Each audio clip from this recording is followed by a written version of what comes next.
գաղտնալսումներ ձայնագրություններ են տարածվում, համացանցում հայտնվում։ Այդ գաղտնալսումների իրավասությունը եւ հնարավորություն ունեն պետական ինստիտուտները, Ես համաձայն չեմ ընդհանրապես ձեզ հետ, որովհետեւ այսօր տեխնիկան եւ տեխնոլոգիան այնպես են զարգացել, որ ցանկացածս կարող ենք այդպիսի գաղտնալսման եւ տեսաձայնագրման գաղտնի զոհ դառնալ, այնպես ինչպես օրինակ ժամանակին մեր հայտնի երկու պաշտոնյաներն էին դարձել 18-19 թվականին եւ ընդհանրապես ես նաեւ ազգային ժողովում մեր բյուջեն ներկայացնելիս դրա մասին խոսել եմ ի պատասխան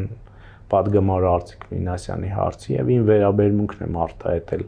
գաղտնալսումներին եւ գաղտնի տեսաձայնագրություններին, դրանք համարելով անընդունելի եւ ես ընդհանրապես եթե շատ ուշադիր հետեւած լինեք կարող նույնիսկ որևէ հղում արած չլինեմ եւ չեմ մեկնաբանում